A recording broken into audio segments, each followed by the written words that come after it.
Assalamualaikum warahmatullahi wabarakatuh. Waalaikumsalam warahmatullahi wabarakatuh. Alhamdulillah wa syukru ala ni'matillah wa ala ni'matil iman wal islam wa taufiq wal hidayah wal inayah wa sihatul afiyah. Asyhadu an la ilaha illallah wa asyhadu anna Muhammadan abduhu wa rasuluh alladzi la nabiyya ba'da wa rasulah. Allahumma shalli wa sallim wa karim wa ala alihi ajma'in wa ala hadin nabiyil karim Nabi Muhammad wa ala alihi wa sahbihi wa barik wa sallim.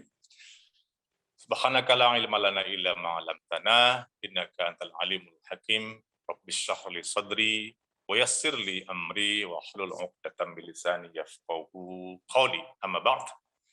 Yang saya hormati, yang saya cintai karena Allah, semua keluarga besar Bapak Sucipto Suwandono, yang tidak saya sebutkan satu persatu, yang sore hari ini alhamdulillah kembali Allah izinkan kepada kita untuk bertemu, meskipun tidak bertemu langsung tatap muka, tapi tatap maya. Tapi mudah-mudahan perjumpaan muwajahah yang Allah izinkan kepada kita pada sore hari ini, mudah-mudahan menjadi muwajahah atau pertemuan yang membawa kemanfaatan, membawa kemaslahatan, membawa kebaikan kepada kita sekalian. Agak lama rasanya tidak bertemu dengan Bapak Ibu sekalian. Mudah-mudahan semua sehat walafiat dan dijaga oleh Allah Subhanahu wa taala, karena sekuat apapun ikhtiar seorang hamba Allah atau manusia, kita maksudnya, tanpa diizinkan oleh Allah atau tanpa izin Allah, biiznillah, maka semua tidak pernah akan terjadi, apapun itu bentuk amal manusia.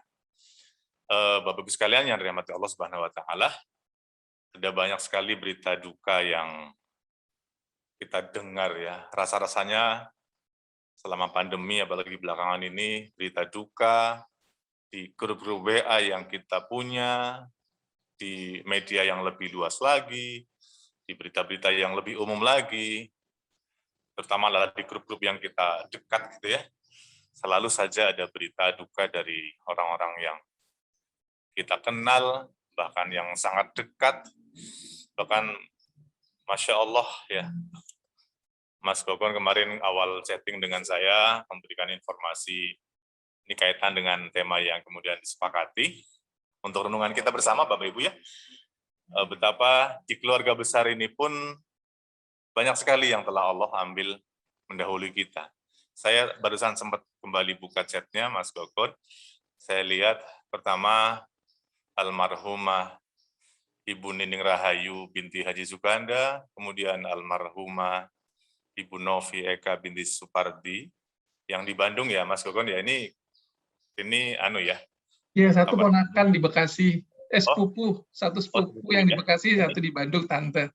Ini masih yang satu tante, yang Nining tante ya? Iya, Nining ponakan.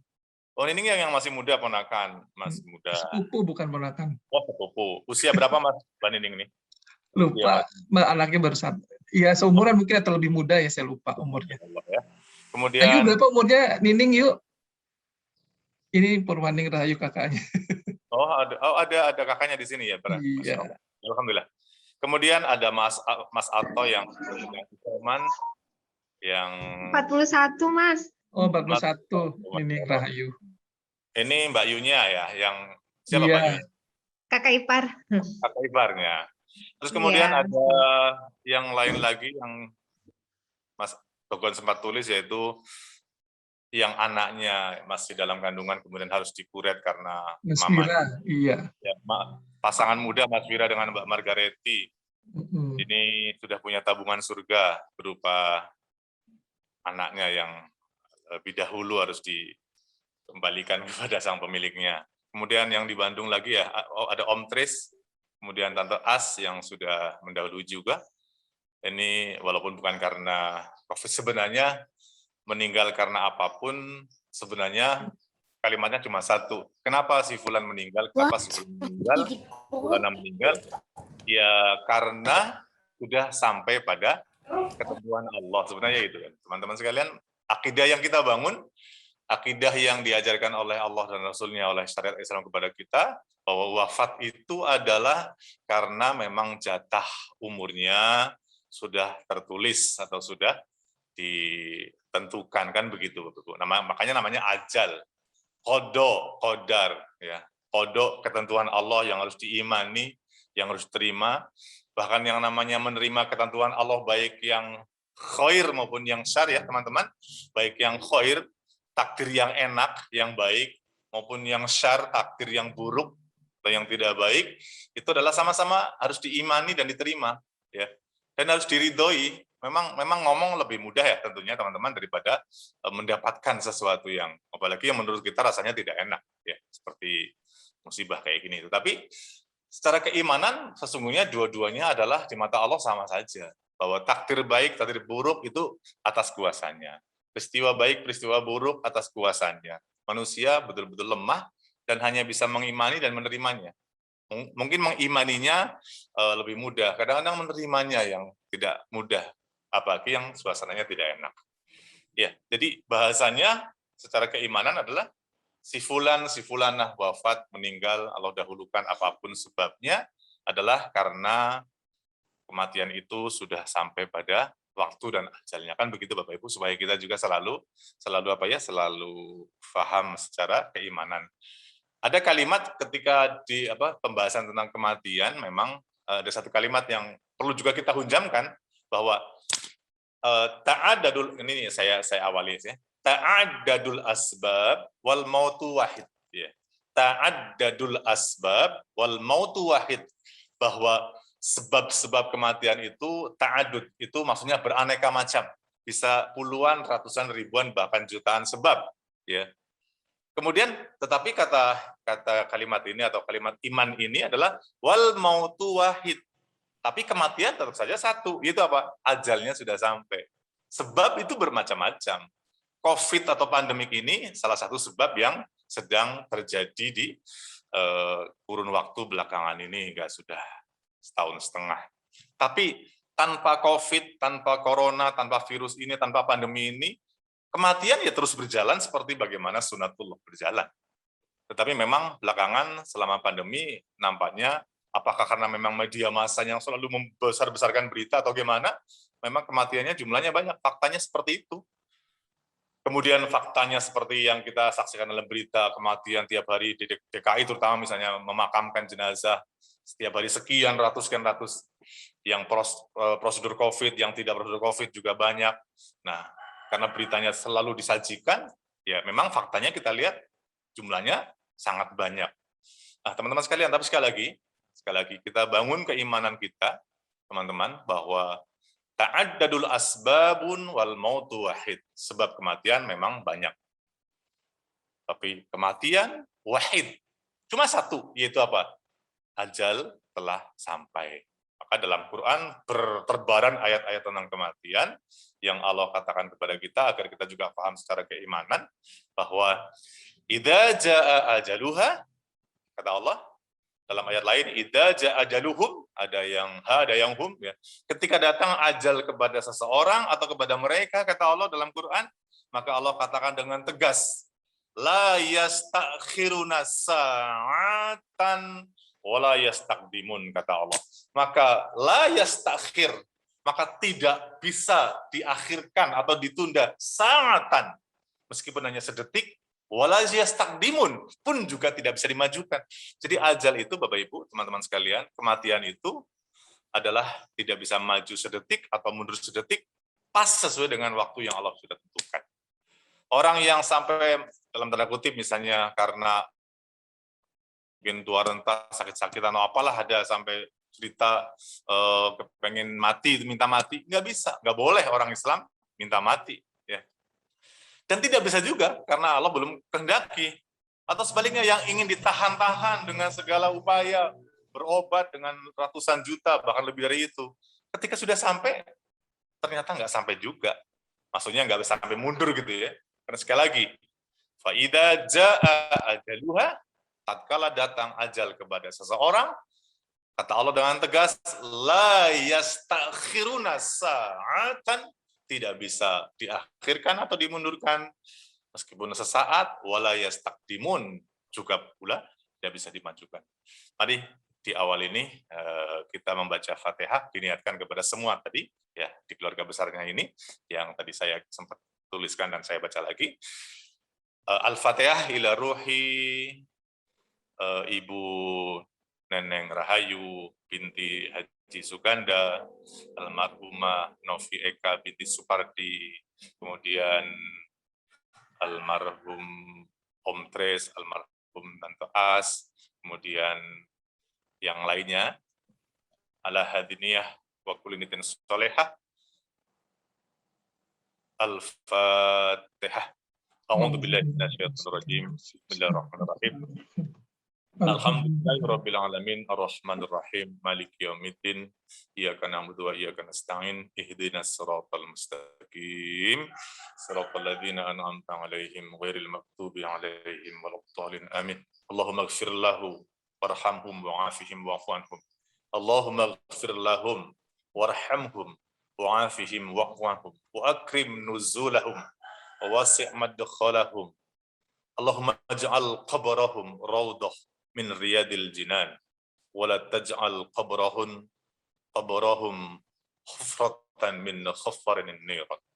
Allahumma ya Allah, ampuni mereka semua ya Allah, rahmati mereka semua ya Allah, jadikan kubur mereka ya Allah seperti taman-taman surga ya Allah, dan jangan Engkau jadikan kubur mereka seperti lorong dari lorong-lorong neraka ya Allah. Allahumma ighfir lahum warhamhum wa'afihim wa'anhum. Rabbana dhalamna anfusana wa illam taghfir lana wa tarhamna lanakunanna minal khasirin. Rabbana la tuzigh qulubana ba'da idh hadaitana wa hab lana min ladunka rahmah innaka antal wahhab. Rabbana atina fid dunya hasanah wa fil akhirati hasanah wa qina adzabannar wa qina adzabannar. Subhana rabbika rabbil izzati amma yasifun wa salamun alhamdulillahi rabbil alamin. Teman-teman sekalian, itu kita awali dengan doa. Mari kita ke renungan. Saya mohon maaf ikut-ikut pakai masker, bukan ikut-ikutan ya, saya masker di rumah. Orang tua juga sudah seminggu, habis vaksin yang kedua sakit sampai minggu. Terus ada juga kakak baru selesai sembuh dari COVID juga, tapi berbeda rumah. Bapak Ibu sekalian yang dirahmati Allah Subhanahu Wa Taala, mari kita gunakan waktu beberapa saat ke depan untuk merenungi pelajaran-pelajaran dari Allah, pelajaran-pelajaran Nabiullah Muhammad SAW dalam berbagai macam mauizahnya, untuk menjadikan kita menjadi orang-orang yang semakin semakin dekat dan semakin menghamba kepada Allah Subhanahu Wa Taala. Karena saya suka mengatakan begini ya teman-teman, dalam kesempatan berbicara di kajian-kajian atau di kesempatan yang lainnya, ketika berbicara soal soal diri manusia, bahwa demi Allah Bapak Ibu, demi Allah, manusia ini adalah makhluk yang sangat lemah ketika sudah berhadapan dengan takdir dan kuasanya. Tapi kadang-kadang manusia menampilkan perilaku yang tidak semestinya gitu ya. Sudah tahu manusia itu sangat lemah, tapi manusia sering dalam fenomena kelakuannya, tampilan perilakunya, sikapnya, tidak menunjukkan bahwa dirinya adalah makhluk yang lemah di hadapan Sang Kuasa. Dengan perilaku pongah, sombong, arogan, tidak sombong misalnya, tapi lupa diri, tidak tahu syukur, tidak tahu terima kasih kepada Allah, tidak tahu diuntung, kan banyak sekali ya. Mungkin tidak sombong, tidak takabur dalam pengertian kepada manusia, tapi dia sombong kepada Allah. Tak mau taat kepada Allah, tidak mau sujud kepada Allah, padahal nggak mau sujud kepada Allah adalah kesombongan yang sangat besar. Teman-teman sekalian mungkin pernah mendengar hadis ya, ketika salah satu kesempatan Rasulullah mengatakan tentang apa itu penyakit takabur atau sombong itu, beliau memberikan satu definisi kepada kita. Al-kibr, sombong itu adalah, ada dua kata kunci di sini, kata Nabi, batarul haq wa ghamtun nas. Pertama, batarul haq. Apa itu batarul haq? Batarul haq adalah menolak kebenaran. Menolak kebenaran. Tentu kebenaran yang dimaksud adalah kebenaran dari Allah dan Rasulnya, syariat gitu ya. Kemudian yang kedua adalah wa ghamtun nas, dan meremehkan manusia. Ya, ada sisi horizontal, ada sisi vertikal gitu ya. Nah, ketika orang boleh jadi, sedikit mengkomen hadis ini. Ada orang yang mungkin hubungan horizontalnya kepada sesama saudara, sesama umat manusia dalam pergaulan dan serawung-serawungan itu baik, boleh jadi misalnya. Tapi dia lupa kepada Sang Pencipta. Dia lupa kepada Allah dan dia nisbikan atau dia abaikan hubungan vertikalnya kepada Tuhan. Parah juga begitu. Parah, Pak. Parah banget, Pak. Walaupun baik dengan manusia. Sampai orang mengatakan, itu si fulan luar biasa. Jadi orang baik banget. Nggak boleh ngeluh dikit dibantu, nggak boleh apa, dibantu. Pokoknya memang dermawan, Pak. Misalnya. Tetapi teman-teman perlu juga paham bahwa sebaik apapun manusia kepada manusia, dia punya hubungan, punya kewajiban vertikal. Hablum minallah. Yang juga nggak boleh disia-siakan dan nggak boleh diabaikan. Sebaliknya teman-teman, dalam kondisi tertentu ada kita jumpai misalnya, atau mungkin hal-hal tadi ada dalam diri kita gitu ya. Misalnya dia tidak banyak masalah dengan manusia, banyak masalah ya mulutnya kadang-kadang menyakiti atau pergaulan sikapnya kurang baik. Pokoknya banyak kekurangan lah dalam sesawungan dan pergaulan manusia. Tapi dia rajin ibadah kepada Allah. Hubungan vertikalnya baik, tapi horizontalnya buruk. Hablum minallahnya baik, terjaga misalnya, ya tahajudnya dikerjakan, duhanya, sunnahnya, apalagi yang wajibnya, pokoknya soal hubungan kepada Allah dia jaga, dia bina banget, tapi hubungan sosialnya, hubungan horizontalnya kepada manusia, dia buruk, mudah menyakiti orang, menzolimi orang, nggak tangannya, nggak mulutnya, nggak pikiran, misalnya ini sekedar ilustrasi aja. Ternyata ini juga sangat buruk, bahkan hadis atau riwayat yang sangat masyhur di kalangan kajian-kajian tentang riwayat dan hadis, ketika bicara soal akhlak dan hubungan kepada Allah dan manusia, maka akan ingat salah satu hadis yang kemudian masyhur itu adalah ada seorang sahabiah, Bapak sekalian, ada seorang sahabiah, ini agak sedikit mengembang ya. Ada seorang sahabiah adalah sahabat perempuan gitu ya, yang sahabiah berkata atau curhat kepada Nabi, ya Rasulullah, saya punya kawan, punya tetangga, si fulanah gitu ya, maksudnya perempuan juga yang diceritakan, yang ceritakan juga perempuan. Kalau malam rajin tahajud, siang rajin puasa, pokoknya ibadah vertikalnya luar biasa lah. Gampangannya begitu bahasa sayanya. Tapi ya Rasulullah, mulutnya sering menyakiti, mudah sekali menyakiti orang lain, menyakiti samanya sebagainya, kira-kira begitulah. Di mana ya Rasulullah posisi dia? Apa jawab Nabi? Dia finnar, dia di neraka. Jadi pelajaran penting dari riwayat ini atau hadis ini adalah orang yang baik pun kepada Allah, ketika nggak baik dengan hak sesama anak Adam manusia, ternyata juga tidak baik gitu ya. Di situ bahkan dikatakan tadi, dia finnar, dia di neraka. Alangkah ruginya orang yang sudah membangun hubungan ibadah dengan ketaatan yang luar biasa kepada Allah siang malam, tapi ketika dirinya tidak menjaga kepada hubungan manusia, masalah juga. Oleh karena itu, banyak ayat di Quran yang menjelaskan kepada kita agar kita adalah membangun hubungan kepada Allah, hablum minallahnya dibaikin, dan hablum minannasnya juga dibaikin. Oke, itu tambah. Bapak sekalian, jadi kita imani, kita yakini bahwa apa yang terjadi dengan kita, apa yang terjadi di muka bumi, dalam skala kecil, keluarga, masyarakat, dunia, bahkan yang lebih besar lagi, katakanlah peristiwa-peristiwa bencana alam dan sebagainya, atau apapun yang lebih besar lagi, sesungguhnya Bapak Ibu sekalian, saya ingin katakan kepada saya dan kita semuanya, sesungguhnya semua itu terjadi sudah dalam tulisan Allah.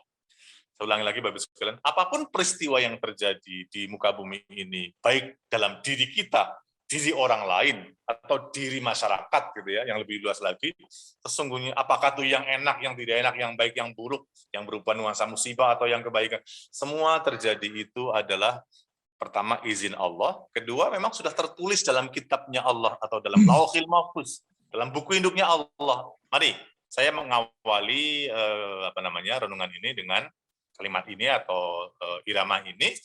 Apa yang terjadi, apa yang terdapat dalam surat Al-Hadid, teman-teman, surat ke-57, kalau nggak salah ayatnya 21 atau 22, saya agak lupa. Bunyinya begini, teman-teman, bunyinya begini. Pokoknya antara 21, 2 deh, 23. Bunyinya begini, tolong simak baik-baik, mari kita simak dengan iman ya.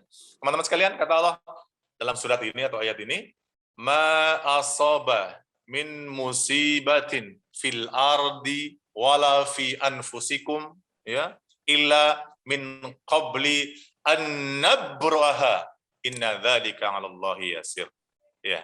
Kata Allah ya dalam ayat ini, ma asaba min musibatin. Tidak ada musibah, tidak ada bencana, tidak ada peristiwa yang terjadi ya. Ma asaba min musibatin fil ardi, yang terjadi di muka bumi atau di jagat raya ini, wala fi anfusikum, atau juga yang terjadi pada diri-diri kalian, kita manusia gitu ya. Illa fi kitabin, kecuali semua telah tertulis dalam kitab Allah. Tertulis dalam Lauhil Mahfuz, dalam kitab induknya Allah. Min qabli an nabraha, sebelum Allah terjadikan, sebelum Allah berlakukan, sebelum Allah terjadikan kepada manusia, maupun kepada jagat raya ini. Dan ujung ayat ini kata Allah, inna dzalika 'alallahi yasir. Sampai Allah ingin menunjukkan kepada kita bahwa Allah Maha Kuasa. Maka Allah bilang apa? Inna dzalika 'alallahi yasir. Yang demikian itu kata Allah adalah perkara yang mudah bagi kau, bagi Allah. Ya. Jadi apapun yang terjadi, mau peristiwa alam, bencana alam yang sangat dahsyat, yang sangat besar, yang luar biasa, yang mengagumkan, yang memilukan, apapun, atau yang terdelay dalam diri manusia, baik diri kita, diri orang lain, keluarga, yang enak, yang nggak enak, semua bentuk peristiwa, kejadian, semua itu adalah sesungguhnya ila fi kitabin. Semua telah tertulis dalam kitabnya Allah, dalam induknya Allah. Min qabli an nabraha, kata Allah, sebelum Allah berlakukan. Jadi katakanlah hari ini ada pandemi, hari ini ada kejadian kematian, hari ini ada peristiwa alam, hari ini ada musibah, tabrakan atau apapun itu ya. Semua telah tertulis dalam Lauhil Mahfuz. Cuma kan kita kan tidak tahu, itu misterinya Allah. Itulah kekuasaan Allah. Makanya teman-teman sekalian, ini harus kita bangun keimanannya. Bahwa semua yang terjadi adalah biiznillah, atas izin Allah dan sudah ketentuan Allah. Qada dan qadarnya. Ya. Kembali tadi di awal saya mengatakan qadarnya Allah, takdir dan kadar yang Allah berikan kepada setiap manusia, bahkan kepada makhluk yang lainnya atau pada bumi dan seisinya itu adalah sudah menjadi kekuasaannya dan kemaha perkasaannya, dan bentuknya ada dua, baik yang khair maupun yang syar, yang baik dan yang tidak baik, itu semuanya harus diimani dan terima. Jangan cuma menerima takdir yang enak-enak saja, kemudian nggak menerima yang tidak baik, ya tidak mungkin juga, karena semua tidak bisa dihindari. Ada takdir yang sifatnya apa, dalam kajian akidah tentang takdir kan, takdir dibagi dua ya, takdir yang mubrom, kedua yang mu'alak. Mubrom itu yang hak prerogatifnya Allah, ajal kematian seseorang, peristiwa-peristiwa yang manusia tidak menjangkau lah, itu kan memang sudah kuasanya. Yang paling gampang contohnya ajal lah. Siapa yang bisa memprediksi ajal seseorang? Nggak bisa. Ya. Kematian datangnya tidak bisa ditebak, datang kepada siapa saja dalam keadaan apa saja. Satu hal renungan tentang kematian, teman-teman, saya ulang lagi. Kematian atau al-maut itu adalah datang kapan saja, waktunya tanpa pernah ada yang tahu. Yang kedua adalah datang kepada siapa saja, tidak mengenal umur dan waktu, kondisi. Yang ketiga adalah sedang apa saja. Dalam akhir ayat surat Luqman dikatakan dengan sangat jelas, wama nafsun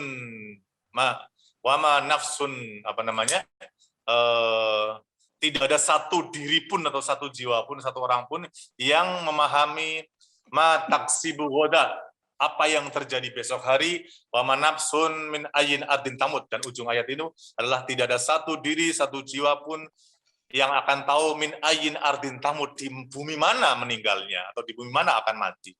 Jadi jangankan matinya kapan, besok kita mau apa juga tidak tahu. Ayat terakhir surat Luqman ya, surat 29 ya. Surat 31 maksudnya. Tidak ada yang tahu besok mau ngapa. Jangankan kok besok ya sahabat sekalian. Saya persempit ya. Jangankan kok besok, nanti siang, nanti sore. Kita nggak ada tahu. Kok nanti sore kejauhan 1 menit yang akan datang yang sedang kita jalani ini kita tidak tahu. Betul Pak teman-teman? Ya, jangankan kok nanti besok lusa. 1 menit yang akan datang kita tidak tahu. Ya. Nah, oleh karena itu semua adalah misteri, maka yang terpenting manusia sadar diri dan imannya dibangun, karena kita lemah dan tak berdaya. Baik, itu ayat pertama yang saya nukilkan, bahwa tidak ada kejadian kecuali semuanya telah telah terjadi, itu adalah sudah tertulis dalam kitabnya Allah. Yang kedua, teman-teman, saya ingin bawa antum, kita semuanya, menyambung ke ayat, kalau yang megang Quran boleh sambil buka, boleh, kalau enggak simak saja. Insya Allah yang terdapat dalam surat 21 Al-Anbiya ayat 35. Ini juga ayat yang sangat perlu dipahami oleh kita sebagai hamba Allah yang merasa beriman gitu ya, merasa mengakui Allah sebagai Rabb ya, dengan segala konsekuensinya. Maka ayat ini Allah jelaskan kepada kita. Saya ulangi, surat 21 ayat 35. Allah katakan begini, kullu nafsin, ya mudah-mudahan tidak salah ya, kullu nafsin dha'iqatul maut. Ya, saya kira ayat seperti ini agak banyak di tempat lain dan teman-teman kayak familiar ya, dan artinya mungkin bisa ngebaca atau bisa ngeraba. Apa itu? Kullu nafsin dha'iqatul maut. Izin, apa? Kalau kalimat sepenggal itu, Bu Cip tahu nggak artinya, Bu? Kalau cuma sepenggal itu. Misalnya, kullu nafsin dha'iqatul, kayaknya sering dengar deh, Bu. Apa, Bu? Tahu nggak, Bu? Semua makhluk yang hidup akan mati. Saya udah pasti menebak, rata-rata ngerti artinya ayat ini, walaupun ini belum selesai ya. Tapi penggalan ayat yang kayak tadi, kan ada di beberapa tempat surat lain. Tapi rasanya di telinga sangat familiar. Dan kemudian rata-rata ngerti artinya, walaupun nggak ngerti yang lainnya, misalnya, tapi yang tadi ngerti itu. Kullu nafsin dha'iqatul maut. Bahwa setiap yang nafs, yang bernyawa, yang ada nafasnya, yang berruh, ya ada nyawanya itu, dha'iqatul maut. Dha'iqah itu merasakan maut, kematian. Pasti akan ngerasain mati, maksudnya pasti mati. Kemudian kata Allah penggalan berikutnya lagi, wala nablukum bisyarri wal khairi fitnah, ujungnya wa ilaina turja'un. Betul ayatnya Bapak Ibu ya, gitu ya. Wala nablukum bisyarri. Nah, itu teman-teman saya ingin sambung ke ayat ini agar kita juga pemahamannya komprehensif dan meluas dan proporsional tentunya. Dengan nyambung dengan ayat tadi sebelumnya yang saya bilang bahwa semua terjadi atas izin Allah, sudah tertulis dalam kitabnya Allah. Dan yang terjadi itu ternyata dalam ayat ini kita dapat gambaran dari Allah dua sisi, teman-teman. Ya. Sebagaimana tadi saya katakan, takdir ada yang syar, ada yang khair. Takdir Allah itu, qada-qadarnya Allah itu ada yang buruk, ada yang baik, gitu ya. Itu kan sudah jelas. Pun ayat ini, sahabat, pun ayat ini dengan jelas Allah katakan, wala nablukum bisyarri wal khairi fitnah, dan kami pasti, teman-teman ada kalimat pasti ya, sungguh pasti gitu ya, artinya wala nab, lamnya lam taukid, lam penegasan, menyungguhkan dan menyangatkan. Wala nablukum kata Allah, dan kami sungguh pasti menguji kalian semua kata Allah. Nablukum, kamu, bukan kamu tapi kamu semua, ya kita semuanya manusia. Bisyarri wal khairi. Nah, teman-teman ada dua kan? Bisyarri wal khairi, baik dengan sesuatu yang buruk maupun yang baik. Nah, kembali ketentuan Allah, takdir Allah, qada-qadarnya Allah, itu ada yang baik, ada yang buruk. Makanya salah satu dimensi rukun iman kepada Allah, kepada malaikat, kepada bla bla bla bla, ujungnya apa? Iman kepada qada-qadarnya Allah, kepada ketentuan Allah. Jangan lupa, jangan di situ. Sambung ketentuan Allah baik yang syar maupun yang khair, baik yang buruk maupun yang baik. Nah, jelas ya teman-teman sekalian? Baik, jadi dalam ayat ini sangat jelas, kami pasti kata Allah akan menguji kalian, baik dengan sesuatu yang buruk maupun yang baik. Nah, ternyata ujian Allah itu yang pasti Allah berikan kepada setiap manusia, pasti ya Bapak Ibu, saya ulang lagi, ayat tadi sangat mengatakan, pasti sungguh kami akan uji, berarti kan tanpa kecuali. Kalau tidak mau diuji, istilahnya bahasa lainnya, berarti tidak usah hidup di dunia, tidak usah jadi manusia. Kenapa? Manusia yang hidup pasti mendapatkan jatah ujian masing-masing. Ya, dalam ayat ini jelas. Nah, kemudian kami pasti menguji kalian baik dengan yang sesuatu yang baik atau yang tidak baik. Ya, sebagai fitnah, sebagai ujian. Nah, ada pertanyaan, kalau ada yang mau tanya boleh tulis di chat ini, monggo silakan nanti kalau ada waktu. Ya. Nah, kemudian ujungnya apa? Wa ilaina turja'un, dan hanya kepada kamilah kembali segala sesuatu. Memang itu ya. Makanya inna lillahi, nah setiap ada musibah atau terjadi musibah kepada kita, maka kalimat yang Islam ajarkan kepada kita, yang Rasul dan Allah ajarkan kepada kita, kalimat istirja. Kalimat apa? Penyandaran kepada sang pemilik. Penyandaran kepada Rob yang mengatur kita, yang mencipta kita, yang memiliki kita. Memang kita ini siapa? Kita adalah makhluk yang diadakan oleh Yang Maha Ada, lalu one day nanti akan ditiadakan oleh Yang Maha Ada, dan one day nanti akan diadakan kembali oleh Yang Maha Ada, dan masalahnya ada yang kedua nanti adalah ada yang selamanya, baik enak atau tidak enak, surga neraka, abadan kholidina fiha, kan gitu kan? Ya, dari tidak ada, sekarang kita sedang berada, sedang ada, next akan menjadi tidak ada, dan next dalam waktu yang sama akan Allah bangkitkan kembali dalam proses yang panjang, maksar, sidang, audit amal, bla bla bla bla bla, siratal mustaqim, sirat, kemudian ujungnya adalah surga neraka. Juga ada lagi, dan adanya lama tak berujung. Kita adanya sekarang cuma 60-70 tahun, kata Nabi, tapi adanya yang kedua adalah ada yang tak berujung dan tak bertemu. Yang harus kita perhatikan. Kembali kepada tadi, ya. Pasti Allah uji. Pasti loh ya teman-teman. Berarti setiap kita pasti punya jatah ujian, jatah cobaan. Ya. Ketika ada ujian yang tidak enak, cobaan yang tidak enak terutama, maka kalimat yang disandarkan atau yang diajarkan adalah inna lillahi wa inna ilaihi rajiun. Jelas tuh. Inna sesungguhnya lillah. Kami ini dari Allah, wa inna dan sesungguhnya kami ilaihi rajiun. Rajiunnya kembali kepada Dia Allah juga.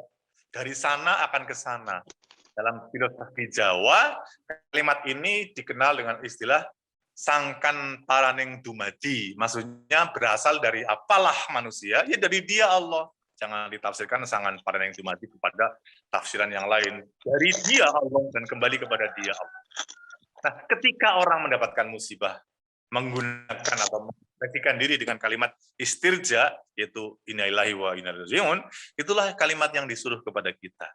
Dan ini disuruh oleh Allah dalam kalimat yang terdapat dalam surat Al-Baqarah. Alladzina idza asabathum musibah. Al-Baqarah ayat berapa itu? Ayat 150, 50, 56, 155 digandeng 156. Ya.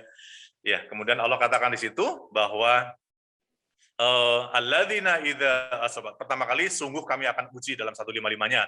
Sungguh kami akan uji kalian wala nablukum bisyarri dengan khauf, kemudian ketakutan, kelaparan ya. Sekarang ada semacam ujian ketakutan persis dalam ayat 155 Al-Baqarah ini ada terjadi dalam kita. Sedang pandemi ini adalah ujian berupa apa? Khauf minal khauf wal ju' kata Allah. Kelaparan, sebagian masalah ekonomi yang sedang terjadi dalam pandemi kan luar biasa, ya solusinya sepertinya kadang-kadang tidak ketemu tapi terjadi gitu ya. Kemudian minal khaufi wal ju' wa naqsi minal amwal, dikurangi apa namanya hartanya, ya kemudian wal anfus, dikurangi jiwanya, kematian. Nah, kemudian was samarat, buah-buahan, ya makanan gitu ya, dan berikan. Kata Allah dalam ujung ayat 155, berikan kabar gembira. Wabasiru bil jannah. Berikan kabar gembira dengan surga bagi orang-orang siapa? Orang-orang yang sabar. Siapa yang sabar itu? Dalam ayat 156-nya disebutkan dengan jelas. Inilah pangkal iman kita dalam konteks musibah. Dalam ayat ini yaitu apa? Alladzina idza asabathum musibah. Siapa mereka orang-orang yang disebut sabar oleh Allah dalam ayat 155-nya? Dijawab oleh Allah dijelaskan 156, yaitu alladzina idza asabathum. Mereka itu adalah orang-orang yang ketika Allah berikan musibah kepada mereka, asabathum musibah kepada mereka, qalu. Kalimatnya bukan cuma dalam lisan, tapi kalimat lisan ini adalah kalimat yang hasilnya dari renungan hati dan pasrah kepada sang kuasa. Maka kalimatnya nembus ke dalam jiwa. Itu apa? Inna lillah wa inna ilaihi rajiun. Lebih dari itu, dalam ayat 157-nya, sesudahnya Allah katakan, orang-orang yang sabar, yaitu orang-orang yang kalau ditimpa musibah, menyandarkan kepada sang pemiliknya, kepada Dia Allah yang Maha Kuasa, kemudian Allah berikan reward-nya seperti yang ayat 157-nya, atau sesudahnya itu, ulaika alaihim sholawatum mir rabbihim wa rahmah. Mereka itulah orang-orang yang senantiasa mendapatkan sholawat, mendapatkan doa, mendapatkan rahmat dari Allah. Ulaika alaihim sholawatum mir rabbihim wa rahmah. Mendapatkan doa, mendapatkan selawat, mendapatkan rahmat dari Allah. Dan ujungnya apa, teman-teman? Simak baik-baik. Ujung ayatnya. Wa ulaika humul muhtadun. Dan mereka itulah orang-orang yang senantiasa Allah berikan hidayah. Artinya, sahabat, saya ingin tegaskan untuk saya dan kita semuanya, salah satu ciri hamba Allah yang hidupnya mendapatkan hidayah Allah, yang hidupnya mendapatkan petunjuk Allah dalam ayat rangkaian 155, 156, 157 ini adalah orang-orang yang seperti itu tadi, yang sabar dalam mendapati ujian Allah, dan ketika terjadi musibah dia istirja, dia lepaskan diri, dia sandarkan kepada sang pemilik dan sang penguasa, dan kemudian Allah senantiasa memberikan rahmat dan selawat kepadanya, dan ujung ayat tadi, merekalah orang-orang yang mendapatkan petunjuk. Jadi kesimpulannya, salah satu ciri orang-orang yang mendapatkan hidayah Allah dalam kehidupannya senantiasa adalah orang-orang yang tadi, yang sabar, yang istirja kepada, yang menyadarkan diri kepada Allah. Nah, baik teman-teman sekalian, kita lanjutkan ya. Tapi saya dulu nih yang kedua sandaran. Baik. Tadi saya membawa ayat 21:33 ya. 21 Al-Anbiya sama ayatnya 35. 35. Nah, berikutnya sahabat sekalian, saya ingin ajak kita untuk lebih mendalam lagi. Dalam konteks musibah, sahabat sekalian, sekali lagi, manusia adalah makhluk yang dhaif, yang lemah, tak berdaya ketika berhadapan dengan kuasa dan takdirnya Allah.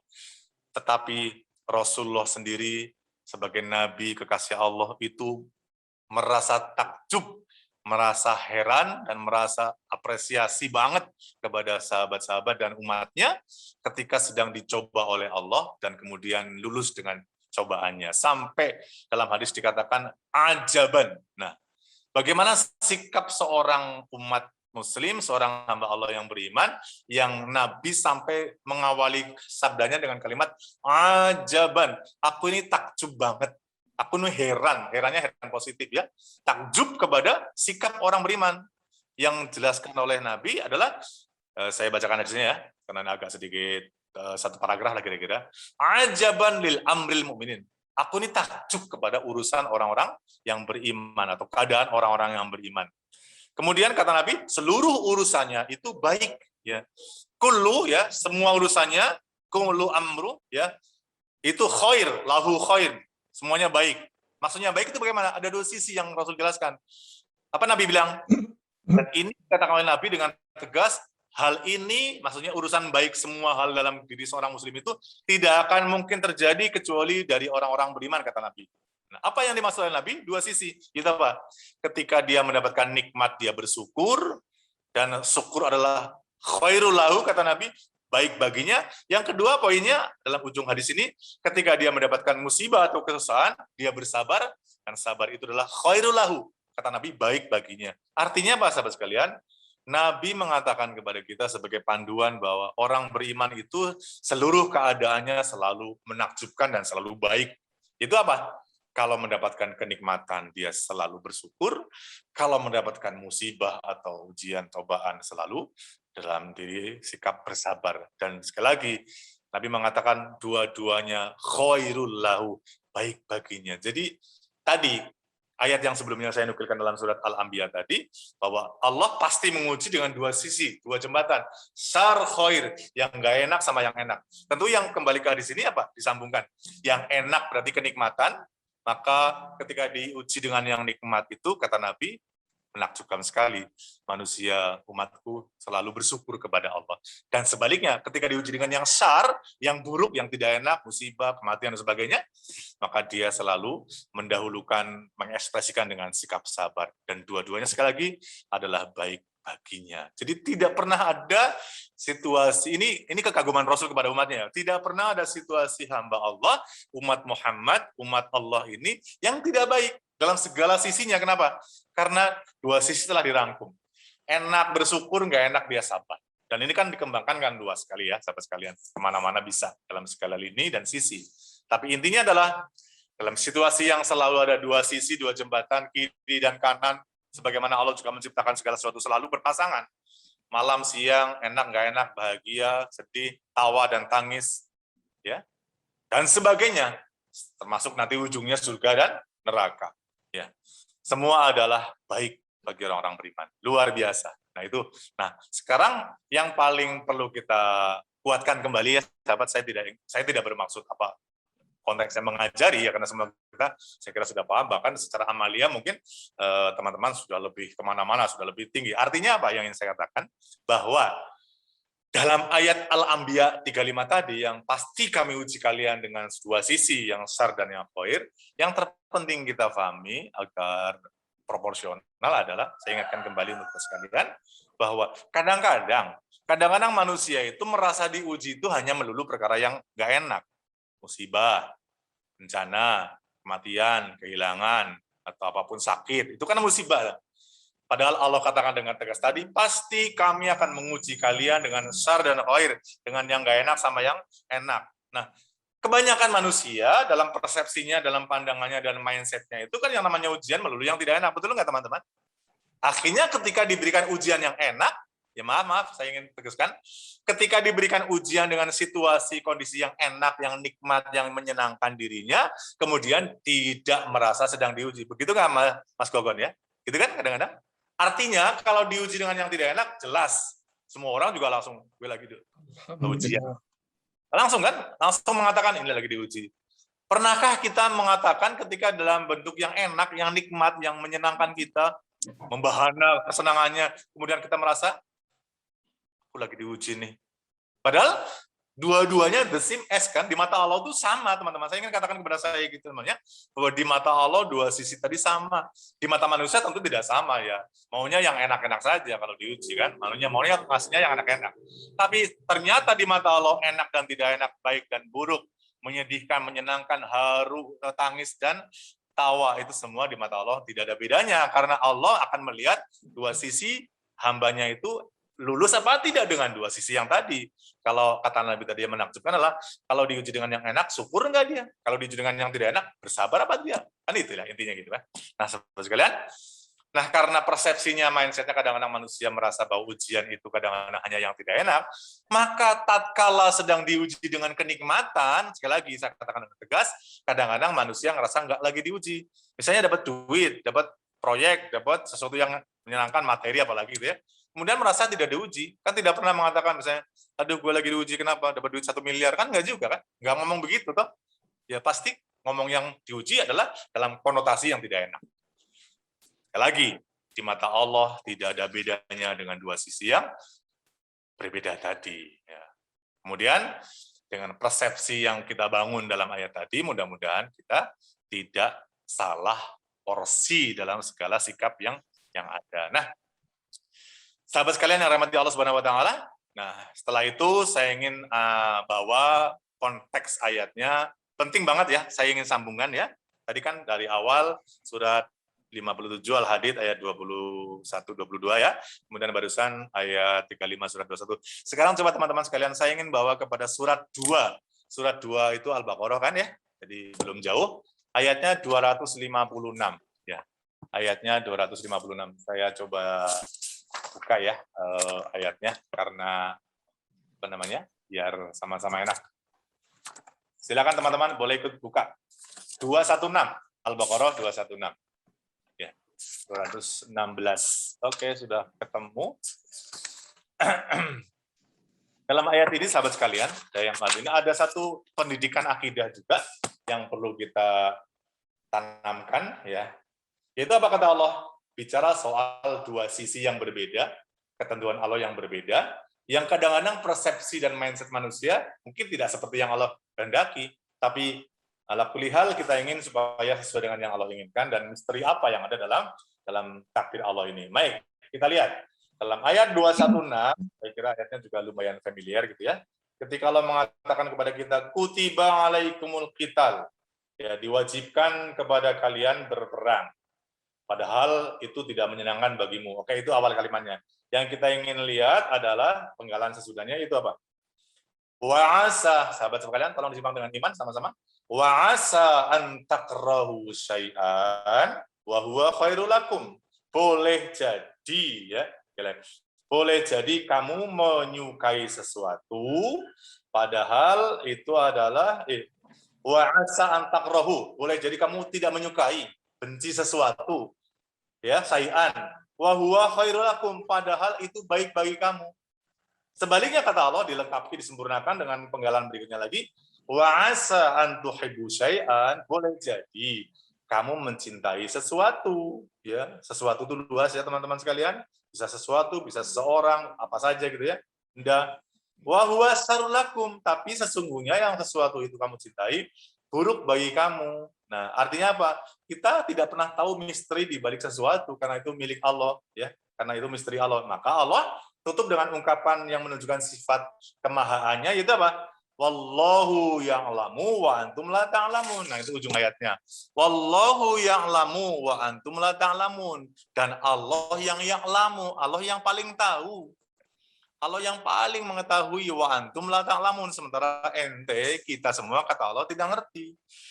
Sahabat sekalian yang saya cintai karena Allah, di balik ordeng saja, kita sudah tidak tahu apa di sana. Di balik ordeng sana, misalnya di rumah orang gitu ya, di balik pintu, di balik tembok, di balik kaca sana. Tidak tahu itu isinya apa, barangnya apa. Kenapa? Mata kita amat sangat tertutup. Itu masih fisik, apalagi isi hati orang. Ya, yang goib gitu ya. Nah apa? Di balik sesuatu, kita sudah tak ngerti apa-apa. Tapi Allah yang lamu, ma fis samawati wa ma fil ardi wa ma fis sudur. Allah tahu apa yang di langit, apa yang di bumi, bahkan apa yang ada dalam sudur, dalam manusia, dalam hati kita. Besitan hati kita, kerenteknya hati kita, niatnya hati kita, Allah tahu. Nah, kalau udah ngomongin kayak gini kan sebenarnya takut juga ya. Kita sering batin yang tidak enak, kita mungkin niat yang tidak baik, kita mikir yang tidak baik, padahal Allah tahu gitu kan. Allah tahu.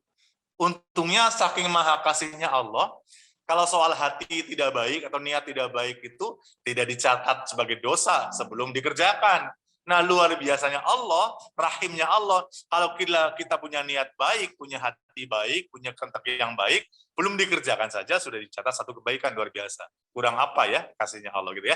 Nah, baik, kembali kepada tadi ayat tadi. Apa tadi? Boleh jadi kamu nggak suka sesuatu, kamu benci kepada sesuatu, tetapi ternyata yang kamu benci adalah baik bagimu. Boleh jadi kamu suka kepada sesuatu, padahal yang kamu sukai itu adalah buruk bagi kamu. Kamu tidak ngerti, tapi aku ngerti, kata Allah. Nah, ini iman yang kita dapati pelajaran dari Allah adalah kita tidak pernah tahu misteri di balik sesuatu yang mindset kita, katakanlah kita nggak suka. Padahal yang nggak suka ternyata, kadang-kadang gini ya, contoh yang paling gampang apa ya teman-teman? Misalnya ginilah, mau naik pesawat, tiba-tiba delay sampai 2 jam, 3 jam, mekuh-mekuh, marah-marah, ngambek-ngambek misalnya, sampai pokoknya marah lah gitu ya, nggak kesel, redo, nggak senang gitu ya, delay sampai 3 jam, nunggunya lama. Ternyata misalnya, nih saya ngambil contoh yang gampang aja ya, barangkali ngepas. Ternyata pesawat yang berangkat duluan, ada kabar terjadi sesuatu misalnya lah. Ternyata yang berangkatnya delay 3 jam, ternyata selamat dengan tidak ada apa-apa. Kan orang baru mengatakan, alhamdulillah pesawatnya ditelatkan oleh Allah. Coba kalau tadi marah-marah, toh begitu ada kejadian, misalnya baru ngomong alhamdulillah. Nah, itulah manusia. Dengan apa yang Allah atur kadang-kadang tidak terima, sementara kalau sudah tahu ada sesuatu, baru dia bersyukur. Nah, inilah manusia. Nah, manusia lemah sekali, jahil sekali, bodoh sekali, terbatas sekali pengetahuannya, melihat di balik ordeng saja sesuatu yang sudah kita ketahui, sementara Allah tahu semuanya. Nah, artinya yang kita bangun adalah boleh jadi, ayat tadi, yang kamu tidak suka ada kebaikan, yang kamu suka ada keburukan. Makanya saya ingin punten sambung dengan hadis yang penting banget dikaitkan gitu ya, sahabat sekalian. Itu apa? Kata Nabi, Jibril datang kepada Nabi, kemudian Nabi dipesenin 3 hal. Ya, tolong simak teman-teman. Jibril datang kepada Nabi. Jibril pesan kepada Nabi 3 perkara. Artinya Nabi supaya menyampaikan kepada kita tentunya kan. Ya Muhammad, kata Jibril. Aish masita. Yang pertama ya. Ya Muhammad, kata Jibril. Ya Muhammad, wahai Muhammad. Aish masita fa innaka mayyitun. Hiduplah sesuka kamu. Karena sungguhnya kamu akan mati. Itu poin pertama. Lihat kalimatnya. Tegas, tandas. Wahai Muhammad, hiduplah sesuka kamu. Nggak mungkin dong Muhammad hidup sesuka-suka. Tapi ini pesan yang sebaik kepada kita. Aish masyita ya Muhammad, hiduplah sesuka hatimu. Fa innaka mayitun, sungguhnya kamu akan mati. Sepertinya disuruh tapi disengkrek gitu ya. Disuruh tapi diingetin. Nah, itu ya. Pertama. Yang kedua apa? Wa ahbib masyita. Ini yang katakanlah hubungannya dengan yang tadi ya, yang ayat tadi. Yang kedua apa? Ya Muhammad, wa ahbib masyita. Wahai Muhammad, cintailah sesuatu atau seseorang atau apalah gitu ya. Objeknya bisa manusia, bisa benda, bisa barang gitu ya. Wa habib masyita, cintai sesuatu sekehendak kamu. Fa innaka mufarriqum bih. Tapi ingat, yang kamu cintai akan berpisah, mufarik, akan berpisah. Satu saat akan berpisah. Yang ketiga, yang terakhir kata Jibril. Ya Muhammad, wa'mal masyita, bekerjalah, beraktivitaslah, beramallah sesuai sekedak kamu. Fa innaka majzum bi. Tapi ingat, kamu akan dimintai pertanggungan jawab. Jelas ya teman-teman, ada 3 poin ya hadis tadi. Hidup sakarepmu, tapi ingat, one day kamu akan mati. Yang kedua, mencintai apapun sakarepmu. Silahkan aja, cintai rumah, mobil, perusahaan, orang, kendaraan, apa, emas, perak, perhiasan, silahkan. Tapi ingat kata Nabi, kata Jibril kepada Nabi, fa innaka mufariqun, kamu akan berpisah. Dan saya ingin mengatakan untuk kita sekalian, saya juga, kita semuanya, untuk yang poin yang kedua misalnya, cinta kepada sesuatu atau kepada seseorang. Ternyata benar kata Nabi, shadaqallahul adzim, baik Allah dan Rasulnya, lewat malaikat Jibril, bahwa yang dicintai oleh manusia pasti berpisah kan? Jangankan barang ya, kita suka sama mobil sesuka apapun, mungkin mobilnya tabrakan, rusak, ringsek, kitanya masih hidup, atau mobilnya masih nongkrong mewah, megah, kitanya yang mati duluan. Betul ya teman-teman? Berarti kan berpisah kan? Apakah bendanya yang mendahului kita, atau kitanya yang mendahului benda itu atau barang itu? Itu benda. Nah kalau manusia, secinta apapun manusia kepada orang tua, kepada anak, kepada pasangan, kepada semua hubungan gitu ya. Karena satu ketika akan berpisah. Apakah yang kita cintai orangnya mendahului kita, atau yang kita cintai kita mendahului orang yang kita cintai? Kan? Nah, oleh karena itu pesan yang penting dari hadis yang 3 poin ini adalah kalau mau mencintai, cintailah sesuatu yang abadi, yang langgeng, yang tidak akan putus. Itu cinta Allah, cinta Rasul, kita beramal, cinta kebaikan, gitulah, kira-kira begitulah. Nah, tadi yang ketiga adalah bekerjalah apa saja. Ngapain saja silakan kamu. Beramal apa saja silakan. Nah, kamu mau rekayasa, kamu mau maling, mau korupsi, mau maksiat, mau durjana, mau taat, mau soleh, apa saja silakan. Karena semua akan dimintai pertanggungjawaban. Apalagi ayatnya sangat jelas. Summalatus aluna yauma idzin anin naim. Itu masalah nikmat, belum masalah kelakuan. Kamu, kata Allah, summalatus pasti akan ditanya, diaudit, disoal anin naim, terhadap nikmat-nikmat. Ya Allah, kadang-kadang saya kalau ingat ayat ini, Mas, teman-teman sekalian, Bapak Ibu sekalian, kalau lagi mandi ya, kalau lagi penat pulang kerja misalnya atau capek itu apa, terus mandi, itu seger badan, gayung 2 gayung atau pakai keran atau pakai apa shower gitu ya, hilanglah penat rasa ketika kita ketemu air bersih. 1 teguk air yang kita minum, 1 butir kurma yang kita makan, 1 buah bakwan yang kita makan, segayung air yang menghilangkan penat kita akan ditanya nikmat itu oleh Allah. Apalagi nikmat-nikmat yang besar, umur, kesempatan, rezeki, materi, kesehatan. Dalam banyak ulama menjelaskan kepada kita, kesehatan adalah nikmat yang besar, harta itu nikmat yang paling kecil. Teman-teman sekalian, perlu kita garis bawahi. Harta itu, kata para ulama dalam penjelasannya, itu nikmat yang paling grade-nya paling rendah. Kesehatan paling besar. Ini bukan bicara masalah iman. Kalau iman, Islam pasti nomor 1 lah ya, kita pasti. Tapi bicara antara kesehatan dengan materi, dengan harta, kesehatan ada di ranking 1, materi ada ranking paling rendah. Tapi manusia kadang-kadang apa? Ngebalik duit yang paling gede. Seolah-olah dengan duit semuanya selesai gitu ya. Sampai orang tega menghalalkan segala cara dengan dalil dengan duit semua urusannya beres gitu ya. Nauzubillah. Baik teman-teman sekalian. Itu ya saya sambungkan ke 2216. Yang kita cintai, yang kita sukai, bisa jadi ada yang tidak baik di balik itu. Yang tidak kita cintai, yang kita benci, atau yang kita nggak suka minimal, kalau nggak benci, nggak suka gitu ya. Ternyata yang nggak kita sukai ada kebaikan di situ. Dan Allah tegaskan, kamu tidak tahu loh, saya yang tahu. Nah itu tolong garis bawahi oleh kita semuanya. Allah tahu loh, aku tahu kata Allah. Kamu udah ngerti di balik itu. Maka terima dengan segala sesuatu dengan redho. Makanya dalam banyak hadis dikatakan, redolah dengan takdir Allah, maka Allah akan redho kepada kamu. Kalau kamu nggak redho dengan takdir Allah, kamu akan mendapatkan murka Allah. Banyak sekali. Saya tadi udah membaca, menyiapkan beberapa hadis tentang itu, tapi waktu kita tentu terbatas ya, sekarang udah jam 5. Nah, sahabat sekalian, saya ingin menggambarkan ya. Jadi tabah, sabar. Kalau kita dirundung musibah, ya secara umum pasti sudah tahu lah. Tadi hadis-hadis yang kita angkat dan ayat yang kita angkat, kan sudah tahu ya bahwa diuji dengan yang nikmat, lulusnya dengan bersyukur. Diuji dengan yang tidak enak, musibah, bla bla bla bla, lulusnya dengan bersabar. Tabah Ya, pertama, tabah sabar itu adalah sikap yang, jadi gini teman-teman, ini saya katakan kepada kita semuanya, ya saya juga, bahwa kalau ujiannya itu yang enak, kalau nggak sabar, nggak ikhlas, nggak redo, mau ngapain? Ini bahasa lainnya ya, bahasa apa ya, bahasa ngeledeknya itu, kalau nggak redo dengan ujian Allah yang tidak enak, apapun bentuknya lah, saya nggak sebutkan lagi ya. Terus kita nggak ikhlas, nggak seneng, nggak redo, nggak terima gitu. Emang kemudian kalau nggak terima terus jadi kembali apa yang hilang, gitu kan?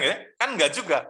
Nah makanya sebenarnya tidak, kata ulama menjelaskan ayat-ayat dan hadis-hadis tentang musibah itu tidak ada cara lain kecuali menerima apa yang Allah berikan ujian tadi dengan sabar. Dan ternyata ada banyak ulama menjelaskan, ternyata orang yang bisa bersyukur dengan kenikmatan itu jauh lebih mulia, bukan mulia, jauh lebih hebat namanya daripada orang yang bersabar atas musibah. Coba saya ingin garis bawahi untuk renungan kita sama-sama ya. Sampai sekarang coba kata-kata ulama tadi ya.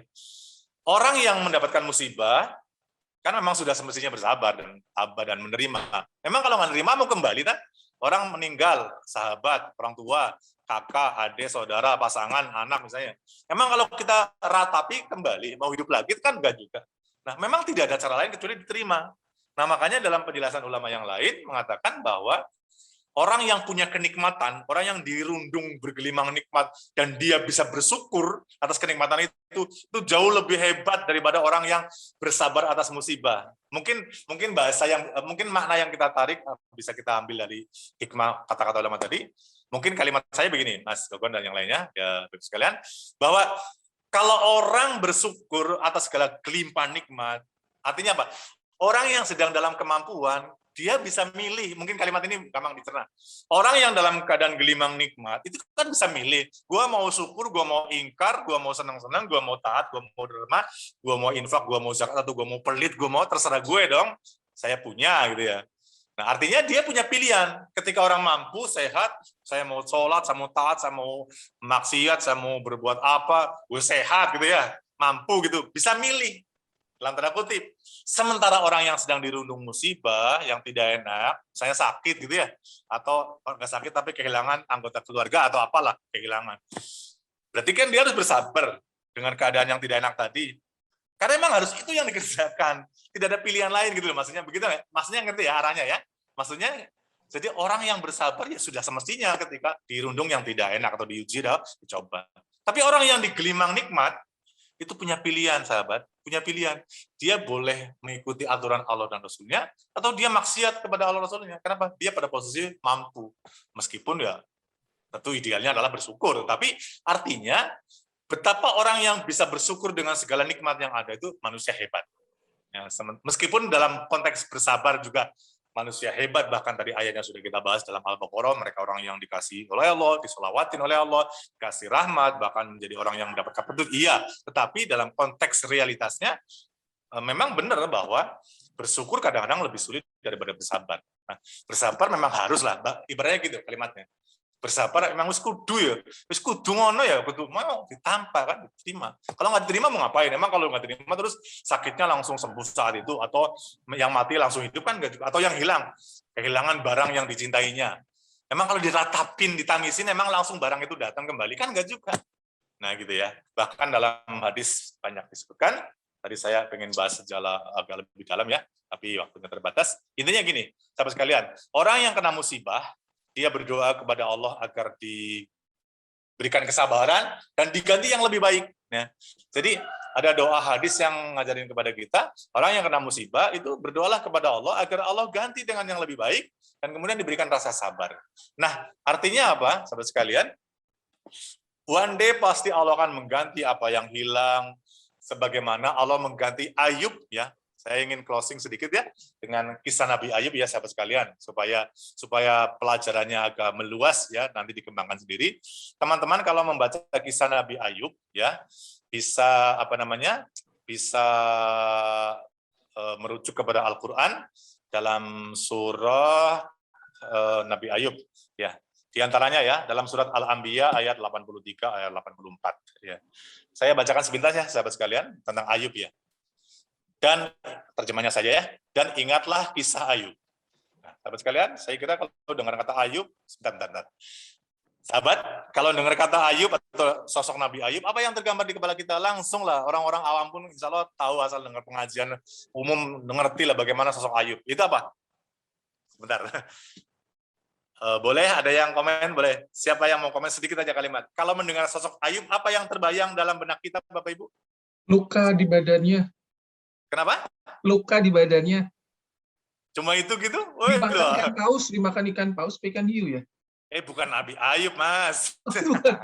Bukan, itu kan Nabi Yunus. Oh, Yunus ya. Nabi Yunus, Nabi Ayub itu, kalau dengar kata Ayub, biasanya berseberangan dengan sosok Sulaiman. Itu dua kontrak. Ya. Coba Nabi Ayub, apa? Ucip, satu kata deh. Kalau dengar kata Ayub, Nabi Ayub, apa yang Ibu bisa benaknya gitu? Kesabaran. Ya, justru itu. Kan kita konteksnya itu ya. Nah, sedikit saya ingin nukilkan ya, kalimat yang penting. Nabi Ayub tuh dulunya itu udah ganteng, muda, cakep, istrinya cantik, anaknya cakep-cakep, kaya raya semuanya.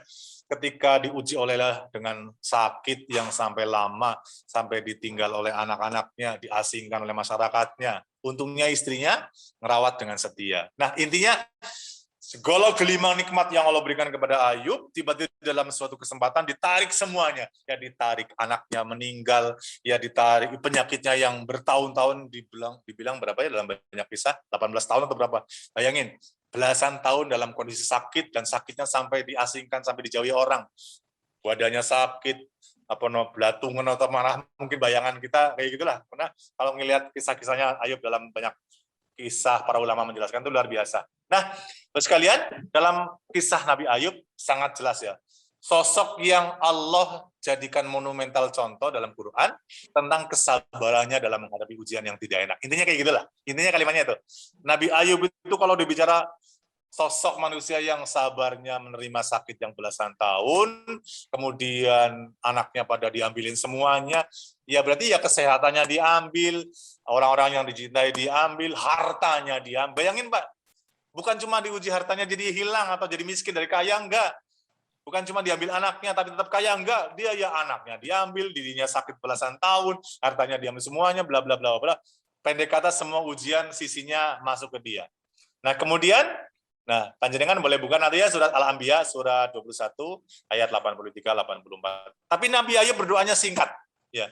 Apa kata Nabi Ayub ketika berdoa kepada Allah? Ya Allah, ini masaniad dur. Saya ditimpa kemudorotan, ditimpa sakit, bla bla bla, ditimpa ujian. Wa anta arhamur rahimin. Tapi engkau maha kasih dan sayang. Cuma gitu doang ngomongnya. Jadi enggak doa. Nah, ini satu pelajaran juga. Ternyata Nabi Ayub doanya sederhana, tapi menunjukkan bahwa udah terserah Allah lah. Allah pasti maha kasih sayang. Jadi enggak mengeluh, enggak apa. Doa begitu. Ya one day, pada sekian belas tahun kemudian, semua dikembalikan lagi kepada Nabi Ayub. Semua dikembalikan. Ya anaknya diberikan lagi, kemudian hartanya, kerajaannya, semua nikmat yang hilang, kemudian dikembalikan. Tapi Nabi Ayub ketika diuji sabar. Nah makanya saya suka kalau pengajian ibu-ibu gitu Mas. Coba ayo ibu-ibu minta diuji kayak Nabi Ayub atau Nabi Sulaiman gitu. Pilihannya pasti jawabannya apa? Nabi Sulaiman, kenapa? Kaya raya, jabatannya tinggi, luar biasa. Nah pertanyaannya saya balik, saya tambahkan. Bu, kalau diuji dengan kekayaan kayak Sulaiman, ya kerajaannya, kekayaannya, ilmu hikmah, bla bla segala macam diberikan kepada Sulaiman, berani nggak kayak Sulaiman menjadi hamba yang sangat bersyukur? Kadang-kadang, iya susah juga bersyukurnya. Berani nggak diuji kayak Ayub? Ya janganlah, nanti takut nggak sabar. Jadi gitulah. Jadi ternyata sabar dan syukur memang pasangan yang nggak bisa dibuang, nggak bisa dipisahin. Kayak mata uang gitu Mas, Mbak, Bu. Sabar, syukur, itu nggak bisa dipisah. Sabar syukur itu saling menguatkan. Saya boleh bilang begini ya teman-teman untuk menegaskan ya. Orang yang bisa bersabar dengan baik, kenapa? Karena pasti dia punya jiwa syukur yang luar biasa. Sebaliknya, orang yang bisa bersyukur dengan baik pasti karena dia punya jiwa sabar yang luar biasa. Nggak bisa dipisahin. Orang kadang-kadang syukurnya luar biasa, sabarnya nggak bisa. Pasti itu saling menguatkan. Orang yang bersabar dengan baik karena dia bersyukurnya baik. Bahkan dalam bersyukur itu, dia perlu bersyukur. Artinya apa? Ketika kita bisa bersyukur kepada Allah, kita menjadi hamba yang bisa bersyukur kepada Allah, itu adalah karunia Allah yang kita syukuri. Jadi bersyukur kepada Allah atas karunia bahwa kita bisa bersyukur. Paham ya? Jadi semuanya serba dalam bingkai syukur dan sabar. Nah, sahabat sekalian, saya ingin menggambarkan kalau saya ngajarnya di papan tulis atau saya ada sesuatu yang kelas gede, saya ingin tampilkan kepada antum ya. Izin untuk Mas Gokon masih bisa nggak 5 menit lagi? Ya, monggo Ustaz. Ya, ini ada satu resep ya, walaupun ini masih sifatnya bisa dikembangkan, artinya sifatnya bisa dikembangkan ke dalam segala lini ya. Kan dari tadi kita ngomongin sabar, ngomongin syukur, juga ngomongin baik sangka kepada Allah. Kita nggak boleh, meskipun musibah, bukan berarti Allah itu benci kepada kita. Bahkan, ya ini mau ngomong kayak gini, karena temanya luas ya.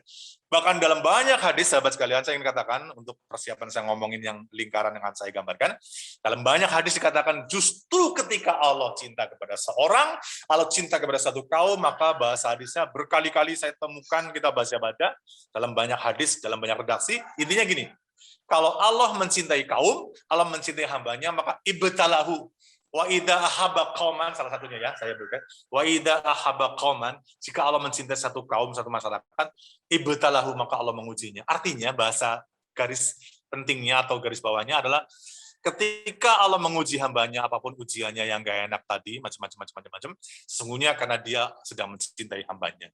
Karena dengan ujian itu lalu dia bersabar kepada Allah, maka dia menghadap Allah dengan tidak membawa dosa. Banyak dosa yang tidak bisa dikerjakan atau diampuni dengan perbuatan ini, itu, tapi hanya bisa karena apa? Ketika dia sabar dalam musibah misalnya. Jadi begitu.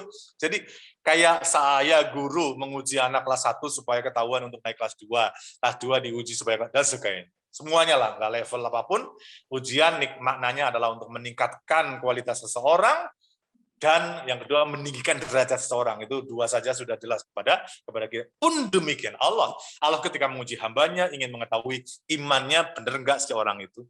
Jangan-jangan selama ini diuji dengan yang enak dia lulus, begitu diuji dengan yang enak dia ternyata meretelin, artinya nggak sabar, berarti dia nggak lulus dong kalau gitu ya. Nah, tapi kalau dua-duanya lulus berarti hebat. Nah, jadi Allah ingin mengetahui seorang itu imannya benar apa enggak.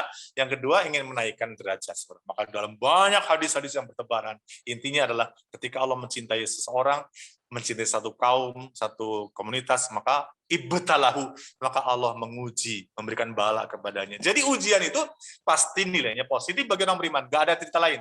Ujian bagi orang beriman itu pasti positif, karena nilainya adalah meningkatkan derajat dan mengetahui kualitas kesungguhan benak imannya dalam dirinya.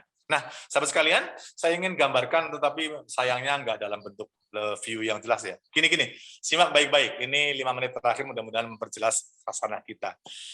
Ada kata sabar, ada kata syukur, ada kata baik sangka atau husnuzon. Kemudian saya akan tambahkan 2 kata kunci lagi, karena ada 5 kata kunci, yaitu tadi apa? Sabar, syukur, husnuzon, hikmah ya. Kan tadi ngomong ya, kalau ada musibah pasti ada hikmah ya, sahabat ya.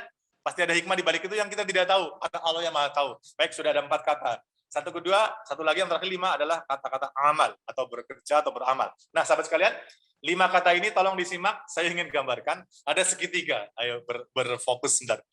Saya ingin katakan ada segitiga untuk sukses hidup kita di hadapan Allah. Itu apa? Dengan 5 kata kunci tadi. Posisinya masing-masing ya. Segitiganya sama sisi, teman. Segitiga sama sisi. Panjangnya sama, saling menguatkan, saling sama. Itu apa? Segitiga sama sisi. Sudut pertama isinya sabar. Sudut kedua isinya adalah syukur. Sudut ketiga adalah husnuzon. Ini 3 segitiga yang sudutnya diisi oleh sabar, syukur, husnuzon. Kemudian di luar segitiga ada lingkaran yang mengapitnya. Dan itu namanya lingkaran adalah hikmah. Di dalam segitiga ada segala sesuatu yang bernama amal atau perbuatan. Apa maksudnya? Inilah resep segitiga sukses kehidupan dalam menghadapi apapun ya.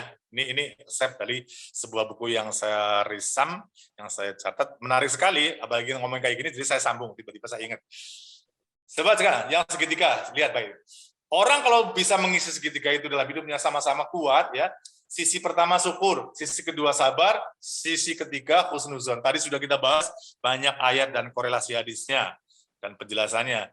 Sabar dengan syukur nggak bisa dipisahin. Saya barusan mengatakan, orang yang bisa sabar dengan baik karena dia punya jiwa syukur yang baik. Orang bisa syukur dengan baik karena dia punya jiwa sabar yang baik. Dan akan terkuatkan lebih dalam lagi, lebih kokoh lagi, kalau dia selalu membalut dirinya dalam jiwanya dengan husnuzon kepada Allah. Karena kita sadar betul bahwa tidak pernah tahu di balik peristiwa yang Allah berikan kepada kita. Maka disebut dengan segitiga kuat sukses hidup, yaitu apa? Sabar, syukur, dan husnuzon. Luar biasa nih. Orang bisa begini nih, kita bisa begini misalnya, bisa selalu sabar dalam ketidakenakan, bisa selalu bersyukur atas kenikmatan, dan selalu berpikir husnuzon, nggak pernah buruk sangka kepada Allah. Nauzubillah. Apapun yang terjadi, enak nggak enak, pokoknya itu udah takdir Allah, maka saya wajib imani, saya terima, saya redo, dan saya berlapang dada misalnya. Itu luar biasa, husnuzon. Kalau tidak husnuzon agak susah, Mas. Orang yang buruk sangka, hawanya pasti negatif dulu kan. Nah, menarik dan kuatnya lagi adalah di lingkaran, di dalam tengah-tengah yang tiga tadi. Apa tadi saya bilang, Mas Gokon masih ingat nggak? Di tengah segitiga ada apa? Amal. Artinya apa? Kita juga jangan ngomong doang syukur, sabar, husnuzon tanpa amal, nggak mungkin dong. Artinya apa? Semua dibuktikan dengan sikap dan perbuatan. Maka amalnya menunjukkan kalau dia diuji dengan yang tidak baik atau kurang enak, dia amalnya menunjukkan bahwa amal dia amal yang sabar. Ketika dikasih kenikmatan, amal dia, perbuatan dia menunjukkan amal tentang syukur. Dan ketika dia diberikan sesuatu yang dia tidak pernah tahu di balik itu, dia selalu bersikap dengan husnuzon kepada Allah.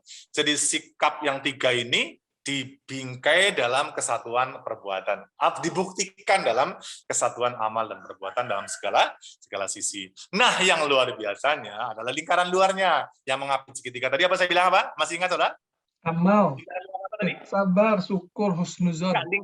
Lingkaran, ini kan segitiga. Jadi gini gambarnya, segitiga sama sisi, kemudian diapit oleh lingkaran. Nah, gitu. Jadi nggak pernah keluar kemana-mana, tapi lingkarannya mengapit dalam segitiga, mengapit segitiga itu. Jadi segitiganya nggak pernah loncat keluar. Apa dalam lingkaran tadi? Hikmah. Nah, lingkaran tadi adalah waktu hikmah. Apa itu hikmah, sahabat sekalian? Hikmah adalah bentuk kasih sayang Allah yang terberikan kepada hamba-hambanya, yang mungkin hambanya menyadarinya mungkin saat kejadian, mungkin setelah kejadian, mungkin besok, mungkin lusa, mungkin minggu depan, mungkin bulan depan, mungkin tahun depan, mungkin berapa tahun yang akan datang, dia baru sadar, oh iya hikmahnya, oh ternyata Allah maunya begini, oh ternyata begini ya, oh ternyata begini. Jadi kayak tadilah naik pesawat delay gitu ya, baru mengatakan, ya Allah ya Rob, hikmahnya ya, untung terlambat ya. Kalau nggak terlambat, itu pesawat naik yang tadi misalnya. Nah itu kan artinya apa? Dalam segala peristiwa yang Allah tentukan kepada hambanya, itu ada hikmah. Terlepas bahwa hikmah itu kita bisa merasakan dan memetik saat itu, atau lusa, atau besok, atau kapan, itu soal lain. Karena kadang-kadang hikmah, kadang-kadang terkuak hikmah itu agak lama dengan kejadian misalnya, tapi pasti bahwa di balik kejadian dan peristiwa pasti ada hikmah yang Allah siapkan. Nah, makanya segitiga sama sisi tadi yang berisi apa? Sabar, syukur, baik sangka, dan tengahnya adalah ekspresi amal perbuatan atau dibuktikan dengan amal perbuatan, dan pasti itu semua adalah dalam hikmah Allah. Luar biasa ya. Saya juga senang sekali dengan simbol ini karena merangkum sikap hidup seorang beriman. Kurang satu aja nggak enak, Mas Gogon. Misalnya gini, sabar, syukur, tapi nggak husnuzon. Nggak bisa juga, pasti nggak kuat. Sabar, syukur, tapi jiwanya nggak bersih. Nggak husnuzon, agak terganggu juga. Husnuzonnya boleh, sabarnya boleh, tapi nggak syukur. Nggak bisa juga. Bukan nggak bisa ya, kurang kuat lah. Namanya juga segitiga sama sisi, semuanya sisinya sama dan saling menguatkan. Tidak bisa satu dikalahkan yang lain dan tidak bisa satu diabaikan yang lainnya. Apalagi ditopang dengan amal, artinya apa? Dibuktikan bukan cuma sikap, bukan cuma konsep, bukan cuma teori, tapi dibuktikan dengan amal, perbuatan. Dan semua itu pasti ada dalam kerangka bingkai hikmah di sisi Allah, yang mungkin hikmah itu terungkapnya, terasanya mungkin besok, lusa, tapi pasti hikmah adalah sebuah kebaikan. Ingat, hikmah itu adalah kasih sayang Allah dalam dibalik sebuah peristiwa yang manusia mungkin tidak tahu maksud dan tujuannya, karena manusia sangat terbatas akal dan pemikiran. Mungkin itu sedikit closing-nya. Saya berharap materi ini bisa dikembangkan oleh saya, oleh kita semuanya, dalam sisi-sisi kehidupan yang lebih luas lagi, dan yang pastinya musibah yang menimpa seseorang hamba itu pasti puluhan belasan hikmah yang bisa ditarik pelajarnya, tapi di antaranya tadi karena Allah cinta, kan Allah ingin mengetahui keimanan seorang, kualitas seseorang, dan pasti akan ditinggikan derajatnya, dan paling tidak diampuni dosanya. Sakit itu kan misalnya sakit lah gitu, katakan sakit itu adalah mengampuni dosa, jangankan sakit besar, Nabi bilang kan, kecocok duri kecil ada di jalanan. Itu adalah mengampuni dosa atau kafarat dunub. Makanya tidaklah musibah menimpa dalam hadisnya hanya meskipun hanya kecocok gitu ya, duri di jalanan, kecuali adalah diampuni dosanya. Tentu dosa kecil ya. Jangan berharap kalau dosa besar kecocok impas ya. Kita logis saja, logis. Dosa besar, korupsi sampai triliunan, kecocok duri. Ya, enak aja loh. Memutuskan perkara, hakim, orang tidak salah di penjara, orang yang salah malah dipuja-puja. Oh, ya. Dengan kecocok ya nggak bisa ya. Harus tobat dengan amat sangat dan dengan minta ampun kepada yang dizolimi ya gitu. Closingnya kemana maksudnya itu? Oke teman-teman, ngomong nggak ada titiknya ya Bu ya. Tapi begitulah yang saya ingin rangkaikan dari awal hingga akhir tadi.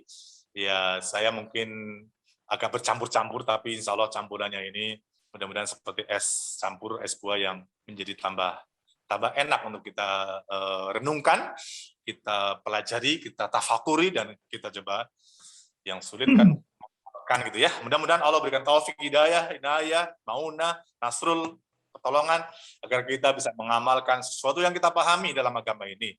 Jadi setelah paham, mohon taufiknya kepada Allah agar bisa mengamalkan yang kita paham. Demikian dulu Mas Gogong yang saya sampaikan. Mungkin ada tambahan atau apa? Terima kasih Ustadz. Mungkin prosedur ada yang mau ditanyakan?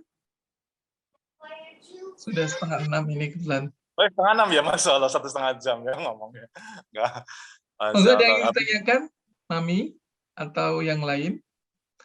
Ya, kalau nggak ada yang nanya, saya nanya satu aja. Ayo, Mas Bos dari Pekanbaru, monggo Mas Bos Mas Arif.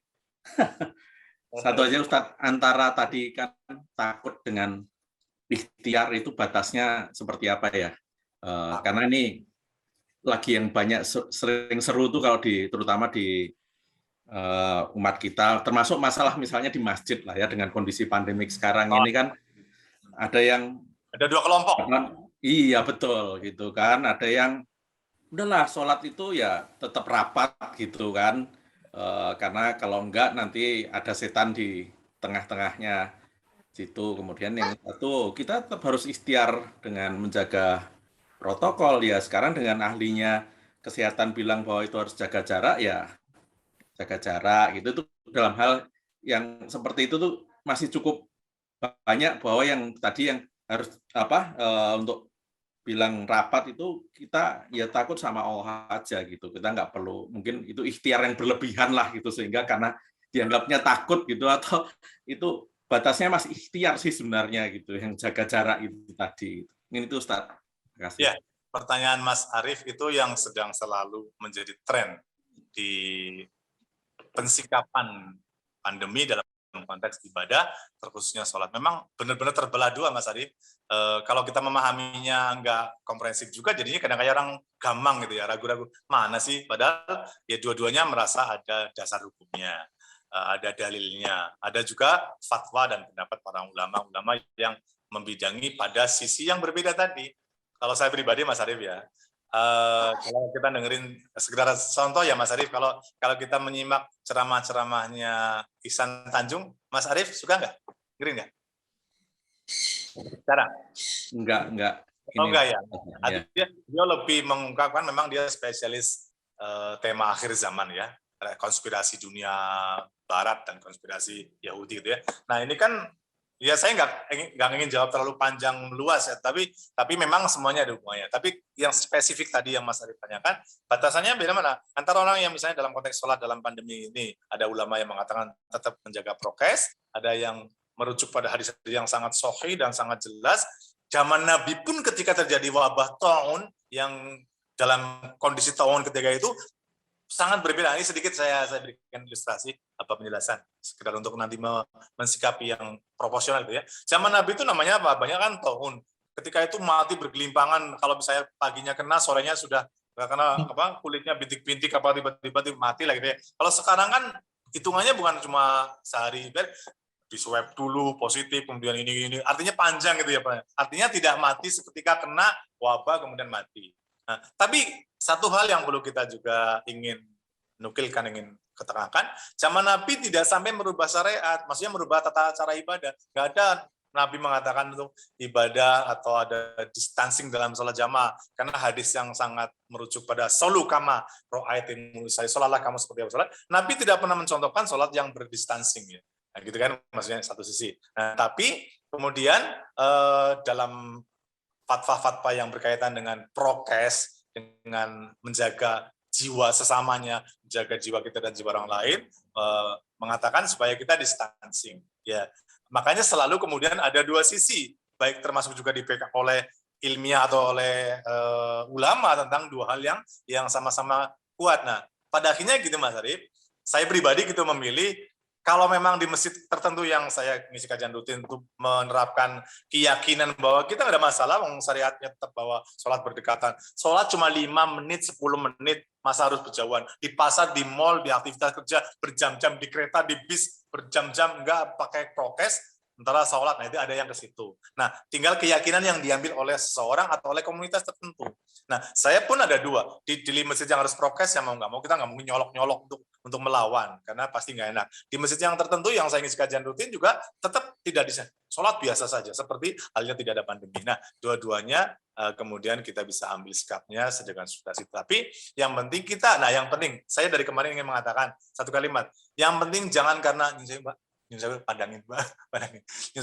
Jangan sampai ketakutan kepada makhluk, ketakutan kepada penyakit, ketakutan kepada wabah, ketakutan kepada pandemi sampai mengalahkan ketakutannya kepada Allah. Ini yang jadi masalah utama sebenarnya ini. Yang sering kita jumpa di masyarakat, luar biasa takut mati dengan wabah ini, takut ini sampai yang diagung-agungkan cuma urusan saintifiknya saja, ilmiah saja, atau katakanlah kesehatannya. Kan tidak juga, karena seorang beriman itu ketika menghadapi suatu masalah kan dua sisi. Ya sisi manusiawinya, basyariahnya, ikhtiarnya sudah dengan ilmu pengetahuan, sisi keimanannya juga tidak boleh jadi ada prokes, ada protokol keimanan. Nah, bagaimana memerger dua sisi sesuai dengan situasi yang ada. Tapi spesies tentang sholat, tentu kita bisa milih yang kita yakini. Saya pribadi sekali lagi meyakini, nggak masalah sholat mau cuma berapa menit, toh yang penting, nah minimal kita menggunakan masker. Ya, kenapa? Dalam kondisi nggak pandemi pun, kalau orang batuk kan sebaiknya juga pakai masker ya, dan sebagainya lah supaya terjaga. Nah, saya memilih kayak gitu. Tapi terkembalinya ke masing-masing orang, ya tentu monggo keyakinannya. Tapi yang terpenting adalah kalimat penting saya yang ingin ulangi adalah jangan sampai urusan prokes, urusan ilmiah itu sampai lebih mengalahkan kepada urusan keimanan. Itu yang perlu kita jaga. Silakan dikembangkan lebih luas lagi oleh masing-masing kita. Karena saya melihat betul banyak orang yang luar biasa taatnya kepada protokol ilmiah, kesehatan, tapi abai betul dengan protokol keimanan. Itu kan nggak imbang. Orang beriman kan harus mengimbangkan sisi. Kenapa? Ya kita sadar, basyariah manusia, kita punya kelemahan, tapi juga Allah punya berikan akal untuk berpikir tentang sesuatu. Nah, tapi juga nggak boleh mengabaikan protokol keimanan yang juga itu adalah bicara soal nilai ruhani yang paling dalam. Gitu ya, Mas Arif. Mungkin saya agak mengembang jawabannya, tapi batasannya kayak tadi. Tinggal ambil keyakinan yang mana. Menjaga distancing dengan niatan ngikutin protokol juga, karena juga ada rujukannya, ada dasarnya katakanlah gitu. Tapi mengambil keyakinan bahwa nggak masalah, apalagi memang secara lahiriah, secara realitas bahwa sholat nggak pakai lama, 5 menit, 10 menit selesai. Selama kita pakai masker ya apa sih? Sementara orang berinteraksi di luar, di warung, di mall, di bis, di kereta, berjam-jam. Di pesawat, nah orang lucu, sholat 5 menit harus distancing, ini sisi lain Mas, bukan saya memprovokasi ya, atau mengajak orang berpikir beda.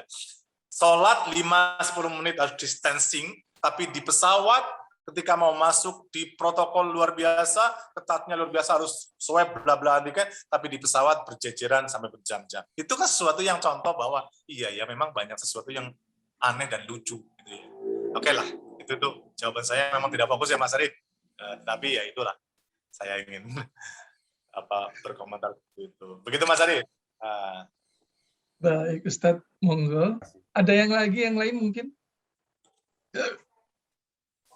Kalau tidak ada, monggo diakhiri dengan doa, Ustadz. Sebentar, Bu Cip, saya ingin pertanyaan dari Bu Cip. Maksain sih. Masa pertanyaan maksain sih.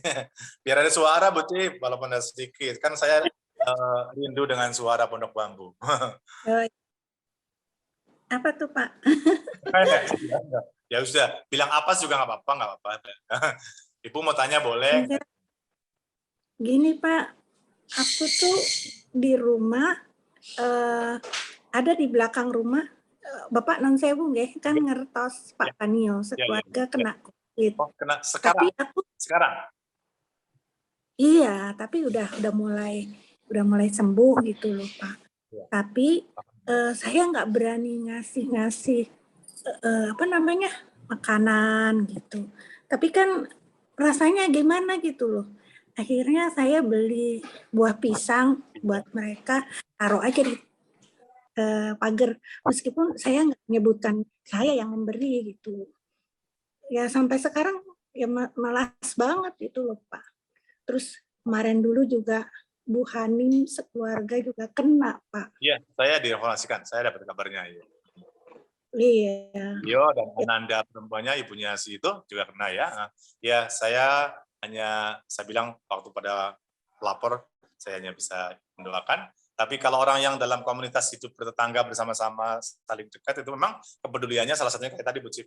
Ya, memberikan perhatian, bentuk selain doa adalah bentuk logistik sesuai dengan kita masing-masing. Ya, walaupun interaksinya agak terbatas, ya kayak tadi. Kita bisa kan memberikan sesuatu tanpa harus ketemu orangnya, taruh di teras, taruh di mana gitu ya. Nggak ngomong juga bagus, ngomong juga nggak masalah kan Bu. Ya nggak ngomong, taruh. Tapi kalau bertangga, ya saya pikir misalnya Assalamualaikum walaupun nggak usah masuk kan kelihatan misalnya Yun Sewu titip sini mudah-mudahan bisa. Tapi kalau kita mau taruh kayak sebagian komunitasnya main taruh di gerbang-gerbang ya. Kalau sudah menjadi hal yang ini ya nggak masalah. Tapi ini kepeduliannya adalah dalam bentuk selain doa adalah kayak tadi. Tentu itu adalah support dalam bentuk yang lain yang sangat membantu. Karena dalam kondisi drop psikologisnya sesungguhnya logistik penting, obat penting, tapi support psikologis dari sahabat, mungkin segera nanya kabarnya, kontak dan sebagainya itu luar biasa. Nah, kita luar biasa. Jadi nggak bisa interaksi gitu loh Pak. Iya, karena seperti sekarang itu. sih udah 4 yang sembuh, tapi kan semua 8 orang. Karena si 4 itu. Masya Allah. Mudah-mudahan semua sahabat kita yang kita kenal, keluarga atau tetangga, masyarakat yang kita kenal dan yang semoga semua segera yang masih dalam kondisi sakit, isolasi mandiri dan di rumah sakit semuanya, semoga Allah angkat segera. Nah, sebelum saya tutup, boleh nggak ada satu kalimat dokter ahli kesehatan Islam Ibnu Sina saya nukilkan sebelum doa, boleh? Supaya jadi bekal kita.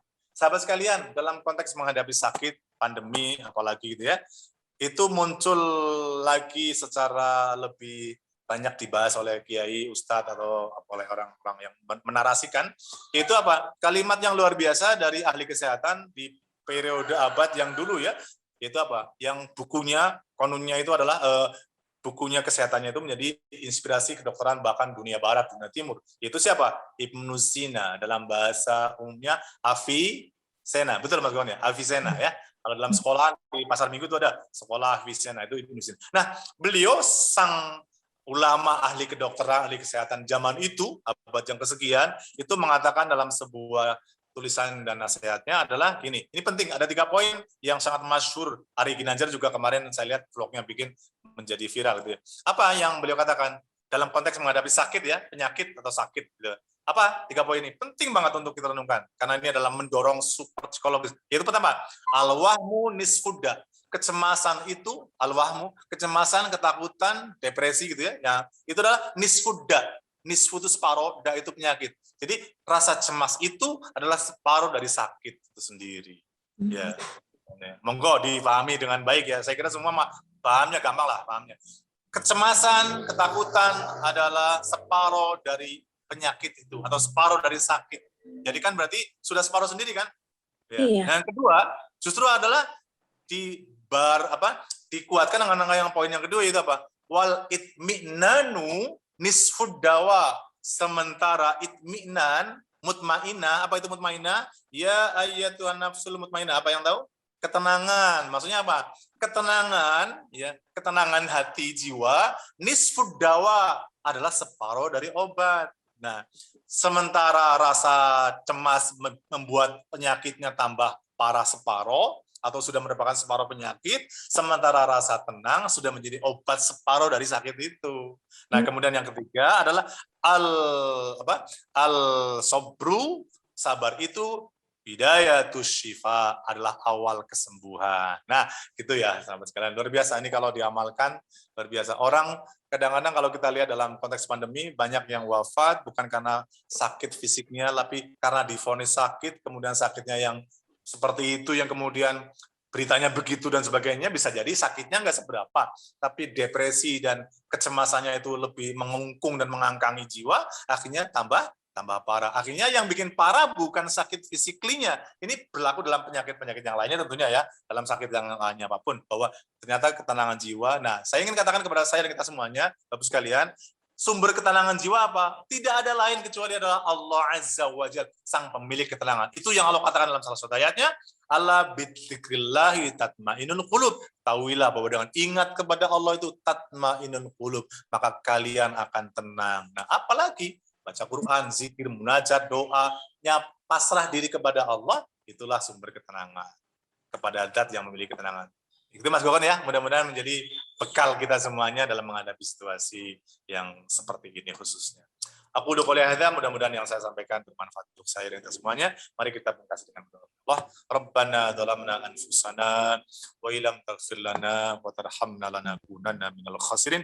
Rabbana la tuzigh qulubana ba'da idh hadaitana wa hab lana min ladunka rahmah innaka antal wahhab. Rabbana la tuzigh qulubana ba'da idh hadaitana wa hab lana min ladunka rahmah innaka antal wahhab. Rabbana hab lana min azwajina wa dhurriyyatina qurrata a'yun waj'alna lil muttaqina imaman. Rabbana atina fid dunya hasanah wa fil akhirati hasanah wa qina adzabannar wa qina adzabannar wa qina adzabannar bi fadlika subhanaka rabbika rabbil izzati amma yasifun wa salamun alal mursalin walhamdulillahi rabbil alamin. Terima kasih teman-teman sekalian telah bersama-sama, mudah-mudahan mendapatkan rahmat, barokah, manfaat dan ampunan dari Allah Subhanahu wa taala.